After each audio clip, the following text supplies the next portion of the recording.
Why hello there! It is once again the time of zines, that special time of year where everyone starts making tabletop role-playing game zines. And by everyone, I mean like me and a bunch of other people, not really everyone. Anyway, point is, it is zine month once again, and so I'm going to talk about zines for like a month. For those of you who are unaware, Zine Month is a big crowdfunding event for tabletop role-playing game zines, happening primarily on Kickstarter with their Zine Quest event, which was the original one, and then on Crowdfunder with their Tabletop Nonstop, which is a alternative Zine Quest thing for people who do not like Kickstarter because of assorted shady things that Kickstarter has done.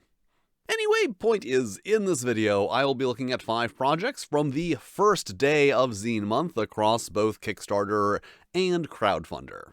And notably this year, just on Zine Quest alone, there were 92 first day projects, at least half of which were actually tabletop role-playing zines. Although, of course, there were still a significant number that are not.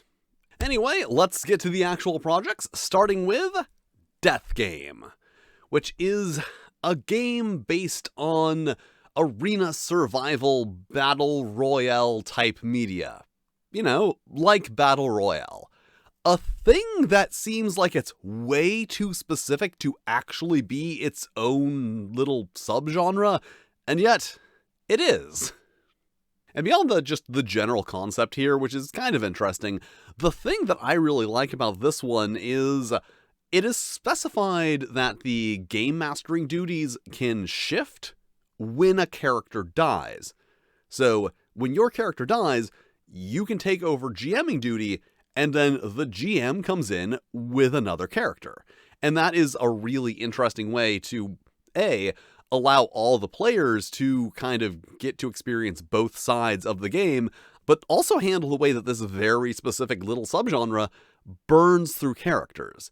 You can make your character, they can die, then you can take over, and then later you can come back with another character. You can go through a large cast of characters till you get down to just the most important ones who make it to the end of the story, and I like that there are mechanics for that. That is a thing that was thought of in advance.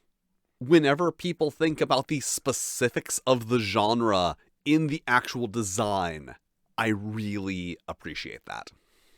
And next up we have You Are a Billionaire and Someday You Will Die, which is a solo journaling game about being a billionaire trying to cheat death. Honestly, mechanically it seems a little unremarkable. The thing that I really like here is the themes that it explores. I like games that explore themes. I believe I have mentioned that on multiple occasions. And I like the idea of having a game that really examines death, and in particular, the fear of death and attempting to escape or cheat it from the perspective of someone who has basically been cheating their way through life. And the thing that really seems interesting here is that idea of wealth can buy your way out of death, but what is the cost there beyond just money?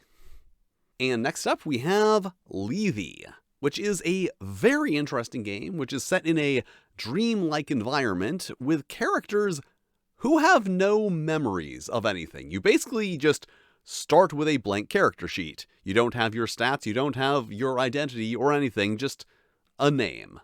And then all of those things, your stats, your memories, your identity, etc., are regained through playing the game.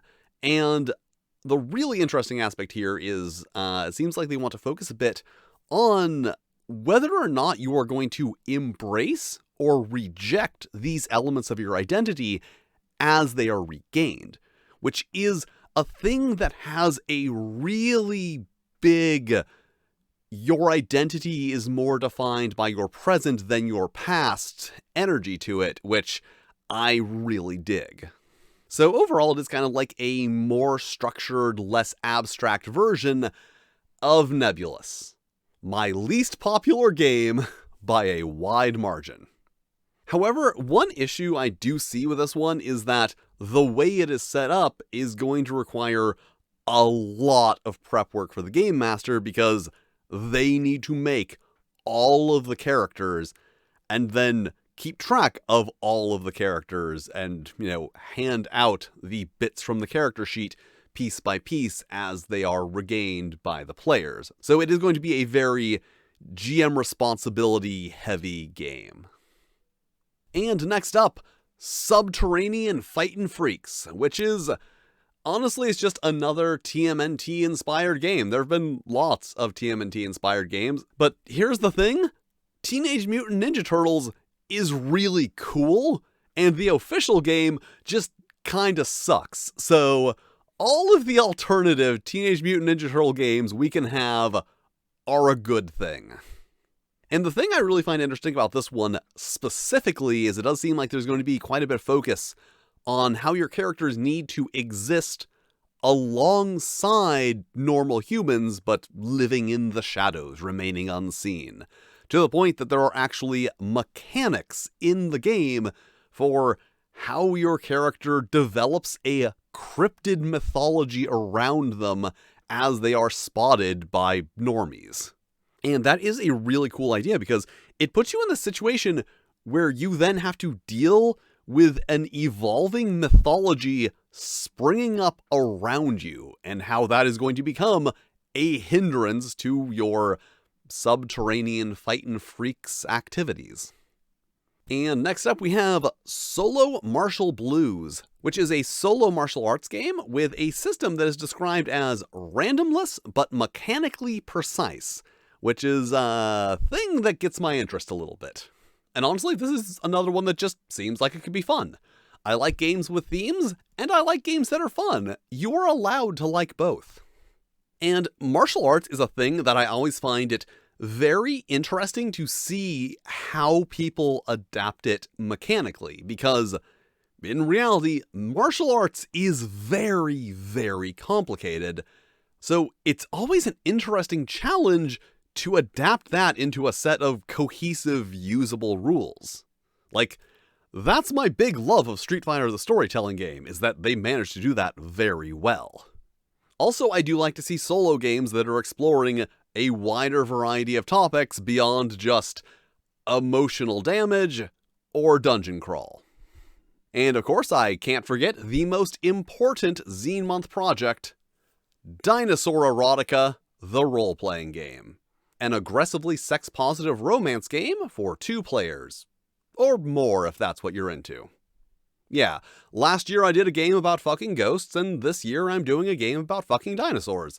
Honestly, if you haven't caught on by now that degenerate sex fiend is kind of a big part of my whole thing, that's really more on you. So keep an eye out for that. There is a link to the pre-launch page in the description, along with all of the campaigns discussed here in this video. And I will be back later with picks from the first week, excluding the first day, because that's how I do these videos. And thank you for watching, with extra special thanks to my Fightin' Flail Snails, Broken Unicorn, Randy Mulholland, and Toshi Rokuro. If you'd like to be cool like them, check out my Patreon, where you can get early access to videos and fun stuff that I make for the Patreon. But if you don't want to do that, that's cool too. You can still hit all the lovely buttons, like, subscribe, these other videos floating around screen that either myself or the cold, heartless YouTube algorithm have lovingly selected for you, which I'm sure are lovely videos that you will also enjoy. And I will see you next time.